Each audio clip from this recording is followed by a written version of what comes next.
Hi everyone, it's Saturday and I'm at the Botanical Conservatory watering since we have no students. It's just the two of us, me and my coworker. Not here, but doing the watering. So here's the succulent room.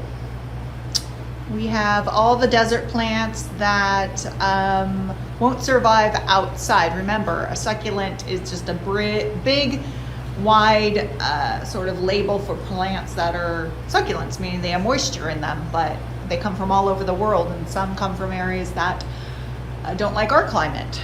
So right here we have the desert rose. This is an adenium. Isn't that pretty? Believe it or not, it's related distantly somewhat to the oleander. And we have another one. If you don't, I'm going to swing us around, and there's another one up there. And I want to show you a stinky flower. Oh, there's a nice bulb. Here we go. Here's some stinky flowers right here. Get pollinated by flies. This is a Stapelia. It's actually in the milkweed family. And so yeah, there's another one there. Some strange cacti here. This is the jumping Choya right here. Got pieces right here. Stick it in my finger. That's how. It probably wasn't the smartest thing to do. I'll probably just be walking around with that on me. Ow, ow, ow. There we go. Got rid of it. All right, let's go into the hallway. Tropical plants. Here we go. I'm going to show you some carnivorous plants in here. So carnivorous means, of course, that these plants eat insects because they're from areas where there's low nutrients, either freshwater bogs, up high in the canopies of trees, or on sort of really rocky slopes. Here are the Nepenthes. These are the tropical pitcher plants. Now, these are mimicking flowers. Those are actually the leaves. See? Leaf here.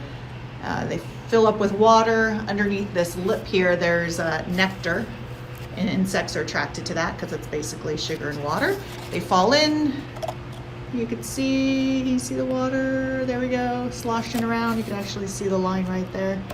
And if I dump it out, you'll see how much water comes out. And also, ooh, see all that sticky stuff? That is actually digestive juices that will digest the insects, and then it's able to absorb the nutrients. And yeah, let's see what else we have here.